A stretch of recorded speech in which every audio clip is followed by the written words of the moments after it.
He could have did it the first round, but you know, he gets in there and like to play around a little bit. I'll get on him sometime about playing around like that. And then in that third round, it seemed like Xander had a lot of success. I don't know if... Y'all better look at them tapes again. Y'all talking a lot of success. Anybody go 2 or 3 times. Yeah. Did your instructions change after... No, nothing changed. I wanted the boots to go to the body more, you know what I mean? And use his jab more. But he was setting a lot of shots up too. You see the shots he was hitting with, you know what I mean? And I was telling him not to stay there, because every time you stay there, you hit him with a good shot. Xander grabs him. He holds him. You don't see Boots on the holder. You see he can outbox him too. You saw what he was doing when he was jabbing. How many jabs he was hitting with? You know what I mean? 10 seconds. He can do that, but he loved to fight. That's why these people come to see, man. He put on the show. The final bell rang, and honestly, I don't think anyone inside Barclays Center was rushing to fill out a scorecard. This wasn't one of those fights where one guy simply imposed his will from start to finish. It felt like 12 rounds of constant problem solving. Ennis, what a great fight. You are a machine. Zayas, a little inexperienced, but you will be back. You're a great fighter. Let's make the biggest fight in boxing today. Virgil Ortiz, Boots Ennis, let's go. I think there ain't nothing to think. It's a knockout. No, but I'm saying, like, just of the fight, because it seemed like... Whatever I say, whatever I say, man. whatever I say is not gonna benefit. Exactly. You should have. Congrats. Let's see him unified. Let's see. Well, he's unified now. Let's see him become undisputed. Good job. Are you proud of the way Xander performed? No, Definitely. Heart of a champion. He showed, and his team was. They made the decision.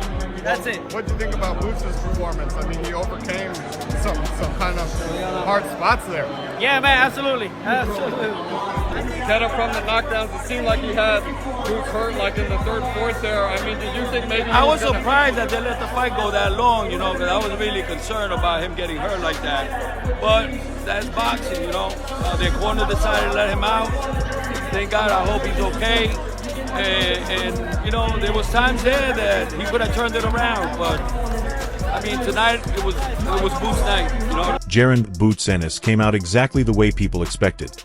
Switching stances, firing explosive combinations, and forcing Xander Zayas to make decisions at a pace few fighters can handle. No, Xander, a good fighter. I like Xander. Xander, one of my guys that I like, man. That's why you see me hugging him. He's one of them top guys, man. To me, he's a good fighter, man. But I know he couldn't do nothing with Boots. Do you think that with this adversity, now he can take his team to another level? Man, I told you something. When y'all ain't see the best of him yet, they gotta bring it out of my son. You know what I mean? You see when he bring it out, he get nasty. He likes to knock everybody out, but I tell him relax. You gotta relax, take your time, man. You know what I mean? But he get excited, man. It's not really about when you throw, you're gonna get hit. You know, he loves fighting. He's a fighter at heart. Like I said, with age, the older you get, the smarter you get, the more wiser you get. Then you realize, like, I take less risk and I become more of a boxer. He has that ability. But now he's young and he's in his prime. He's a dog. He likes fighting. He enjoys it. But what surprised me was how calm Xander stayed under that pressure. Instead of getting pulled into Boots' rhythm, he slowed the fight down whenever he had the chance. He used his jab intelligently and kept making small adjustments that stopped the momentum from completely slipping away. That's what made this matchup so fascinating. How proud of you was Xander, brother? You put up a tremendous I'm so proud of him, man. He showed a lot of grit, heart of a champion. But I think the main thing that I loved about Xander is that he literally got the experience. He's got it down pat. When he got hurt, he was bouncing and jumping around, like moving his legs, waking him up. You know, but hey, it happens. Showed tremendous heart, right? He kept getting up over and over. It was even stopped by the corner. It wasn't even him. Yeah, he surprised me. Yeah, no, but hey, you know what? That's boxing for you, but he shows that he's willing to go all. Every time it looked like Boots was about to take over with his speed and creativity, Xander answered with disciplined counters and sharp timing that reminded everyone why he's considered one of boxing's smartest young champions. Then the fight shifted again. What are your thoughts on Xander's performance? You know, I mean, I thought he did great. But you know, he still has some.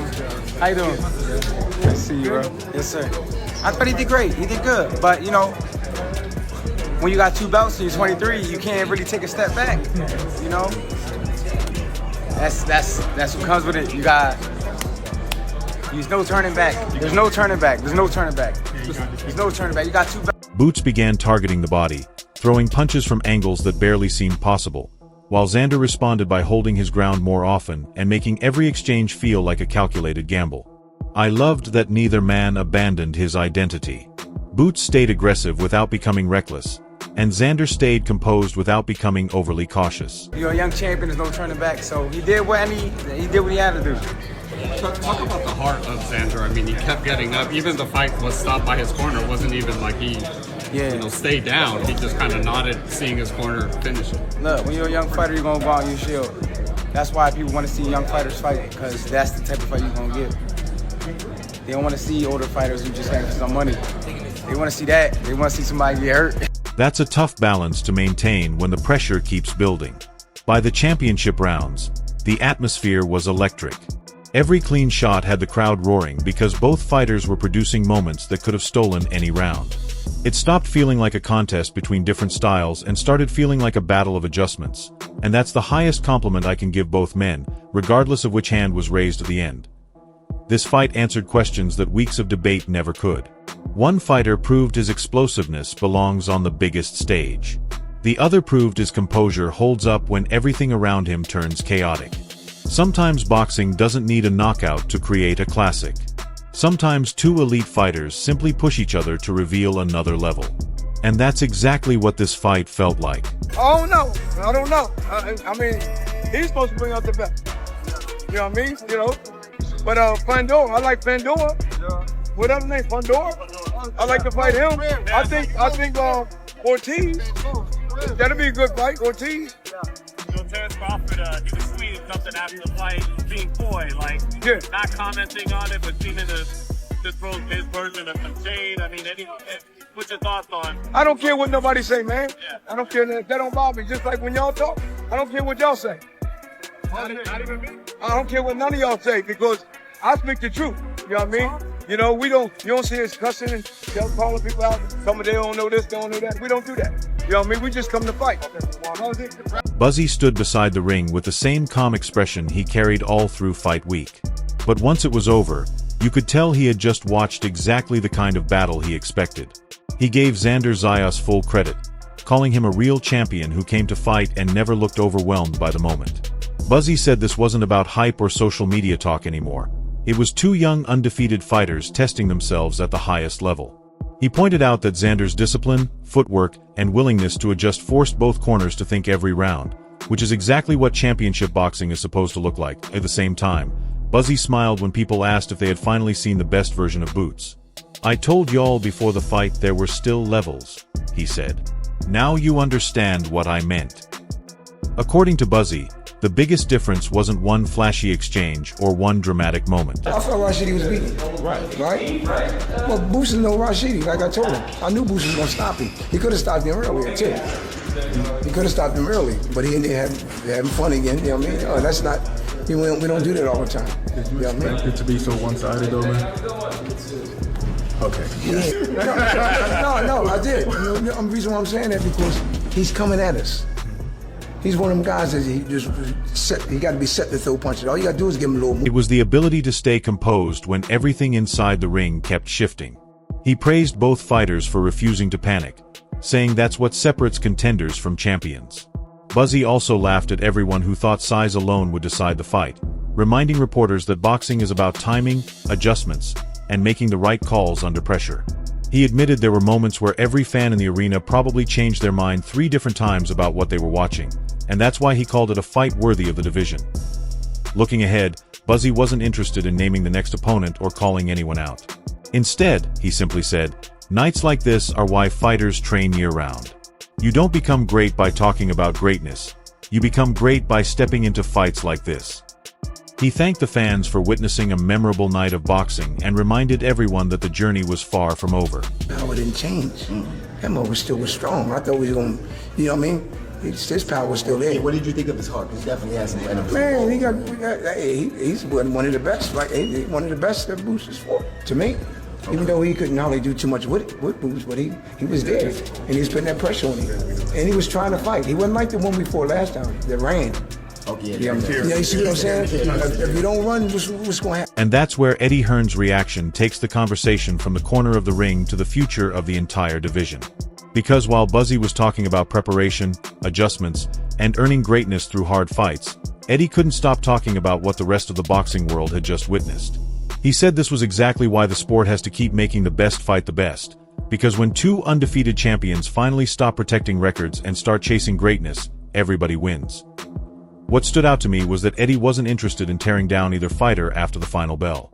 Instead, he praised both men for delivering on every bit of the hype, saying the atmosphere inside Barclays Center felt like one of those nights fans will remember for years. He laughed when reporters reminded him of his bold pre-fight predictions, admitting that championship boxing has a funny way of keeping even the loudest promoters on the edge of their seats. You can have great fighters, but you need to put performances in on a stage like that, in fights like that, for me to be able to stand in the ring and say, I f***ing told you, this kid is the one. He's 27 years old. You know, you talk about these other fighters, the great fighters like, I don't know, Crawford. What's Crawford? 36, right? Who is amazing. Boots, Crawford, best fight in the sport. Unbelievable. But this kid's got so many gears and levels. According to Eddie, this wasn't about one spectacular moment. It was about 12 rounds where momentum refused to stay in one corner. Every time it looked like one fighter had solved the puzzle, the other came back with a different answer. That's what elite boxing looks like. He also pointed out that people spend too much time arguing online about resumes and not enough time appreciating what happens when elite talent actually meets inside the ropes. Eddie called both fighters winners for taking the risk in the first place, saying, "Too many big names never give fans this kind of matchup." Looking ahead, he smiled and said the junior middleweight division has officially become one of boxing's hottest weight classes, because now every champion, every contender, and every promoter will be watching closely. One unforgettable night can change an entire division, and Eddie believes this fight did exactly that. Whatever comes next, he made one thing clear. Boxing needs more nights like this and a lot fewer excuses. There in the pocket and the movement, and it was getting better and better and better and more spiteful and more spiteful. Shout out to Marvin, the trainer, because you save a fighter from a horrific beating.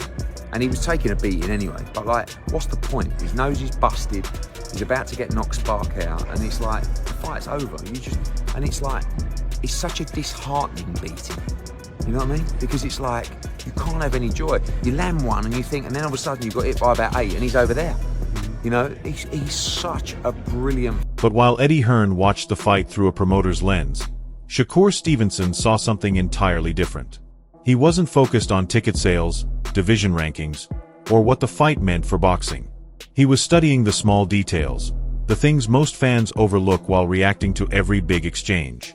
Shakur said the fight reminded him why boxing is called the sweet science, because every round became a conversation of adjustments rather than ego. He pointed out that both fighters had moments where they seemed to crack the code, only for the other guy to change the problem 30 seconds later. That's the kind of chess match elite fighters truly appreciate. One thing that stood out to Shakur was how neither man abandoned his identity under pressure. He explained that when emotions run high, fighters often stray from the game plan and start chasing big moments. That didn't happen here. Every decision still had purpose behind it, even when the pace became uncomfortable. Drop your thoughts in the comments, because this is one of those fights where every scorecard will spark debate. And don't forget to like, share, and subscribe to Ring Nation. See you in the next one.